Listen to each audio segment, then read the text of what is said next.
Hello students, it's Anuradha ma'am here. Welcome to my YouTube channel में concept easy. आज के video lecture में class 12 accountancy company account को continue करते हुए मैं थोड़े से थ्योरी के क्वेश्चंस आपको एक्सप्लेन करूंगी जो एग्जामिनेशन पॉइंट ऑफ व्यू के लिए बहुत इंपॉर्टेंट है। प्रैक्टिकल क्वेश्चंस तो मैं आपको करवा ही रही हूँ। अब तक मैंने आपको disclosure of share capital in companies balance sheet के 5 क्वेश्चन करवा दिए हैं जो टीएस गरेवाल बुक की एक्सरसाइज के हैं। आज मैं आपको कुछ थियोरेटिकल क्वेश्चंस एक्सप्लेन कर रही हूँ जो बहुत इंपॉर्टेंट है, डेफिनेटली आपके एग्जाम में पूछे जाते हैं। तो देखो, पहला इंपॉर्टेंट क्वेश्चन आता है अस्बा। अस्बा की फुल फॉर्म है application supported by blocked amount. ASBA क्या होता है? अस्बा एक ऐसी फैसिलिटी है जो बैंक प्रोवाइड करता है। इस सिस्टम में जो एप्लीकेंट होता है, जो शेयर के लिए अप्लाई करता है, वो बैंक को अथोराइज करता है कि उसकी एप्लीकेशन मनी को ब्लॉक कर दिया जाए। तो बैंक क्या करता है कि एप्लीकेशन अमाउंट पर लियन लगा देता है।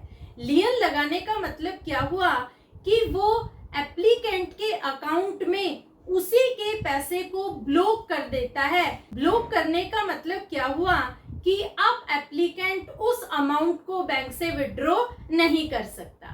और जब कंपनी शेयर अलॉट करती है तो बैंक एप्लीकेंट के बिहाफ पर एप्लीकेशन मनी कंपनी को ट्रांसफर कर देता है।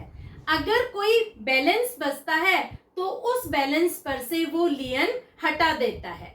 एक इसमें इंपॉर्टेंट चीज क्या है कि जो एप्लीकेंट होता है उसको लियन के अमाउंट पर इंटरेस्ट तब तक मिलता है जब तक कि उसको शेयर्स अलॉट ना हो गए। क्लियर? तो आप किस तरह से लिखेंगे? देखो, आपको लिखना है ASBA is a system of applying for shares whereby applicant authorizes his bank to block the application money। देखो, अस्बा क्या है? अस्बा की सबसे पहले तो आपको फुल फॉर्म पता होनी चाहिए।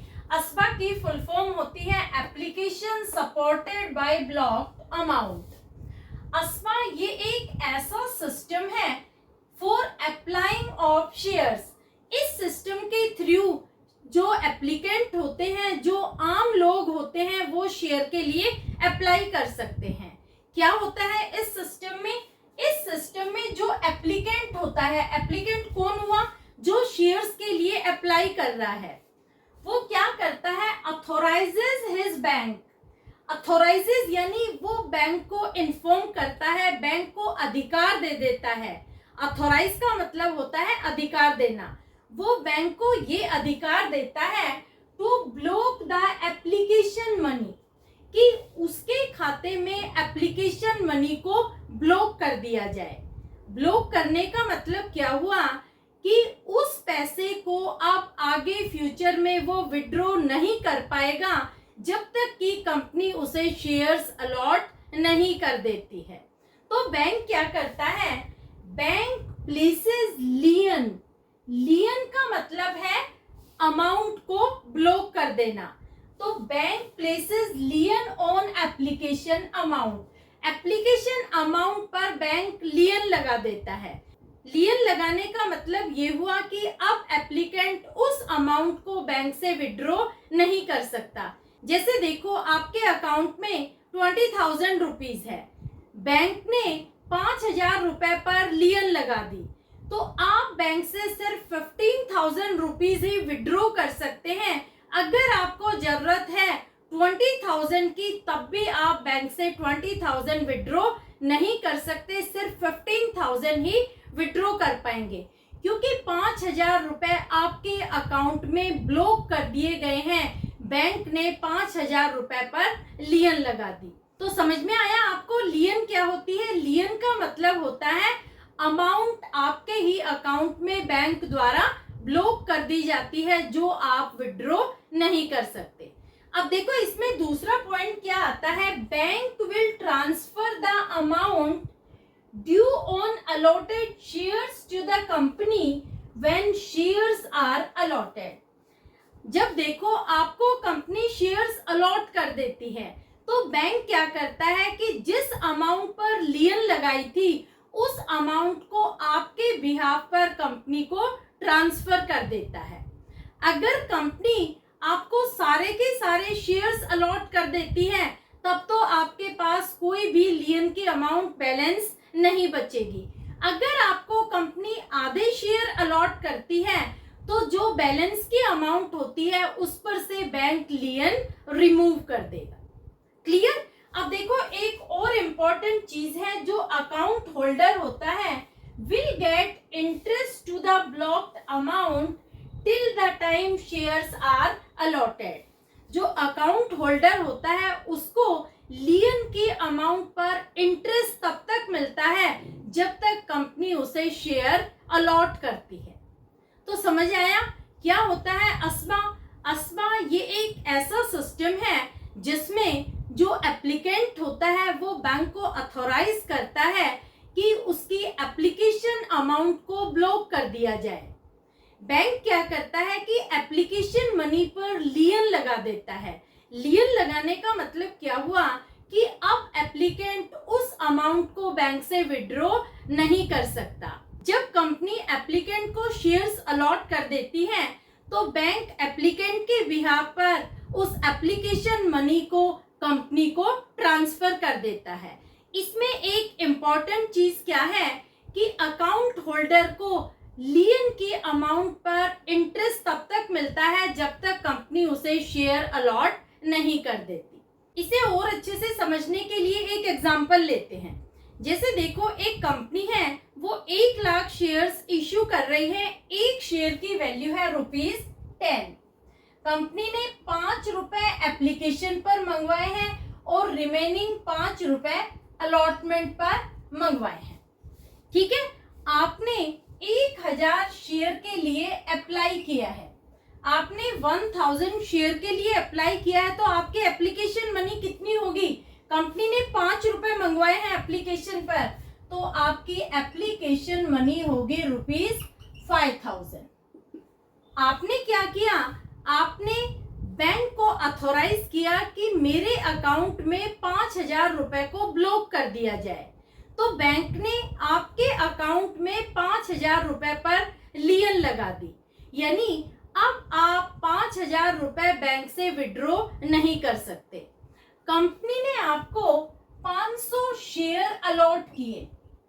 कंपनी ने आपको 500 शेयर अलॉट किए, 1000 शेयर अलॉट नहीं किए।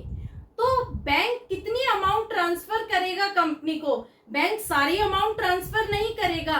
बैंक सिर्फ 500 शेयर के अकॉर्डिंग ₹5 जो एप्लीकेशन के हैं तो बैंक ट्रांसफर करेगा ₹2500 कंपनी को, और जो बैलेंस बचा है ₹2500 का उस पर से लियन रिमूव कर देगा। क्लियर? तो ये होता है अस्वा।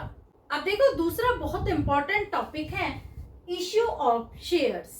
कंपनी 2 तरीके से शेयर्स इश्यू करती है, एक होता है प्राइवेट प्लेसमेंट और दूसरा होता है public issue. Company private placement भी कर सकती है और पब्लिक को भी शेयर्स ऑफर कर सकती है, पब्लिक को इनवाइट कर सकती है सब्सक्रिप्शन के लिए। दोनों ही अलग अलग कैटेगरी है, दोनों ही एक दूसरे से डिफरेंट है। क्या होता है प्राइवेट प्लेसमेंट और क्या होता है पब्लिक इश्यू, ये दोनों ही मैं आपको डिटेल में बता रही हूँ। प्राइवेट प्लेसमेंट में क्या होता है? Issue and allotment to selected group of members, और पब्लिक इश्यू में offer is made by company to public for subscription. देखो प्राइवेट प्लेसमेंट में क्या होता है कि कई बार जो कंपनी के प्रमोटर्स होते हैं वो कॉन्फिडेंट होते हैं कि प्राइवेट सोर्सेज से, प्राइवेट कॉन्टैक्ट से ही वो कंपनी का कैपिटल रेज कर सकते हैं। तो वो क्या करते हैं कि पब्लिक को इनवाइट नहीं करते शेयर सब्सक्रिप्शंस के लिए, वो सेलेक्टेड ग्रुप ऑफ मेंबर्स को ही शेयर ऑफर करते हैं। जैसे प्रमोटर्स हो गए, फ्रेंड्स हो गए, रिलेटिव्स हो गए, फिर बैंक हो गया, एनआरआईज हो गए, फाइनेंशियल इंस्टीट्यूशंस जैसे म्यूचुअल फंड है, फिर एलआईसी है, यूटीआई है, ICICI है। तो ये सिलेक्टेड ग्रुप ऑफ मेंबर्स होते हैं जिन्हें वो शेयर इश्यू करते हैं और शेयर अलॉट करते हैं। अब देखो, जब ये पब्लिक को इनवाइट नहीं करते हैं शेयर्स इश्यू करने के लिए, तो इन्हें रिक्वायरमेंट नहीं होती है प्रॉस्पेक्टस इश्यू करने की। ये प्रिपेयर करते हैं स्टेटमेंट इन ल्यू ऑफ प्रॉस्पेक्टस, जिसे ये रजिस्ट्रार के पास जमा करवाते हैं फर्स्ट अलॉटमेंट के 3 दिन पहले। शेयर का जब ये फर्स्ट अलॉटमेंट करते हैं उससे 3 दिन पहले स्टेटमेंट इन ल्यू ऑफ प्रॉस्पेक्टस को रजिस्ट्रार के पास जमा करवा देते हैं। अब देखो, एक और इम्पॉर्टेंट चीज बता रही हूं कि प्राइवेट प्लेसमेंट में जो अलॉटी होते हैं, जिन्हें शेयर्स अलॉट किए जाते हैं, वो अपने शेयर को 3 साल तक बेच नहीं सकते। इसे हम कहते हैं लॉक इन पीरियड, यानी शेयर्स उनके पास 3 साल तक ब्लॉक हो जाते हैं, वही ऑनर रहेंगे उन शेयर के। 3 साल तक शेयर को बेचा नहीं जा सकता, ना ही वो अपने शेयर किसी दूसरी पार्टी को ट्रांसफर कर सकते हैं। तो देखो, इसमें अगला पॉइंट आ जाएगा, company prepares statement in lieu LIEU lieu of prospectus. यहाँ पर जब कंपनी पब्लिक को इनवाइट नहीं करती तो प्रॉस्पेक्टस की रिक्वायरमेंट नहीं है। कंपनी प्रिपेयर करेगी स्टेटमेंट इन ल्यू ऑफ प्रॉस्पेक्टस और इस डॉक्यूमेंट को वो रजिस्ट्रार के पास जमा करवा देती है 3 days before first allotment of shares. Clear? एक और इम्पोर्टेंट चीज आपको लिखनी है, allottee can not sell their shares for minimum period of 3 years, जिसे हम कहते हैं लॉक इन पीरियड। इसे हम कहते हैं लॉक इन पीरियड। क्लियर? समझ में आया? जो अलॉटी होते हैं, जिन्हें शेयर्स अलॉट किए जाते हैं, वो कम से कम 3 साल तक अपने शेयर बेच नहीं सकते, तो इसे कहा जाता है लॉक इन पीरियड। ये सारा है प्राइवेट प्लेसमेंट से रिलेटेड। अब मैं आपको बता रही हूँ पब्लिक इश्यू। पब्लिक इश्यू में क्या होता है कि offer made by company to public for subscription. यहाँ पर कंपनी पब्लिक को इनवाइट करती है शेयर्स सब्सक्राइब करने के लिए। इसमें एक और इम्पोर्टेंट पॉइंट आएगा कि जो शेयर कंपनी इश्यू कर रही है वो स्टॉक एक्सचेंज में लिस्टेड होते हैं, इस वजह से इन कंपनी को लिस्टेड कंपनी बोला जाता है। तो आप क्या लिखेंगे, shares are listed on stock exchange. इस वजह से these companies are known as listed companies. कभी भी प्राइवेट कंपनी पब्लिक इश्यू नहीं कर सकती है। सिर्फ लिस्टेड कंपनी जो होती हैं, जो कंपनी स्टॉक एक्सचेंज में शेयर को लिस्ट करवा देती है, वही कंपनी पब्लिक इश्यू कर सकती है। अब देखो, जब कंपनी पब्लिक को शेयर ऑफर करती है तो 2 तरीके से शेयर ऑफर कर सकती है, पार पर भी और प्रीमियम पर भी। कभी भी कंपनी डिस्काउंट पर शेयर इश्यू नहीं कर सकती है, क्योंकि as per Companies Act 2013 Section 53 prohibit issue of share at discount. Section 53 Companies Act 2013 का मना करता है कंपनी को डिस्काउंट पर शेयर इश्यू करने के लिए। तो शेयर्स कैन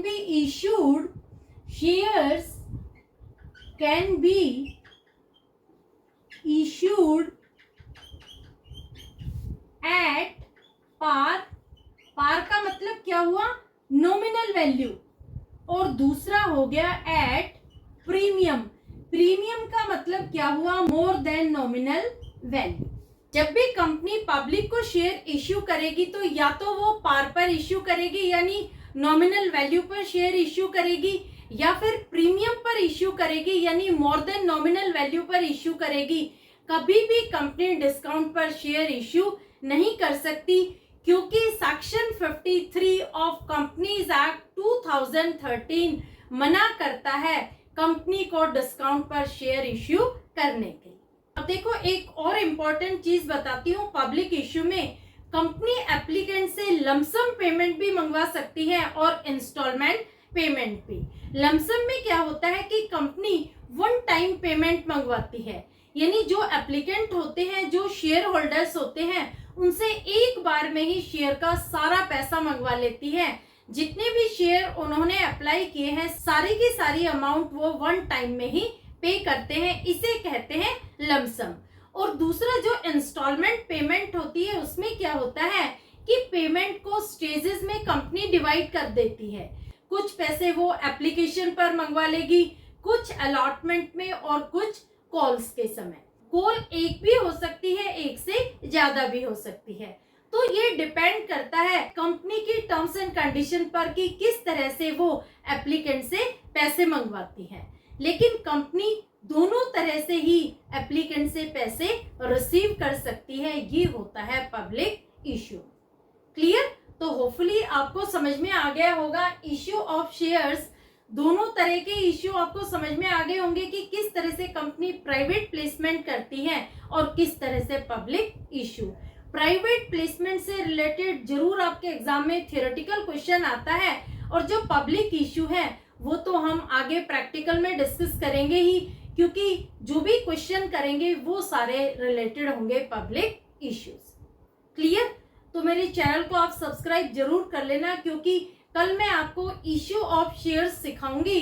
सारे क्वेश्चन मैं आपको इजीएस्ट मैनर में, जो टीएस गरेवाल की एक्सरसाइज के क्वेश्चन है, वो सारे डिटेल में एक्सप्लेन करूंगी। लिंक अपने फ्रेंड्स को भी जरूर शेयर कर देना, ताकि उनका भी कंपनी अकाउंट अच्छे से क्लियर हो जाए। Thank you so much.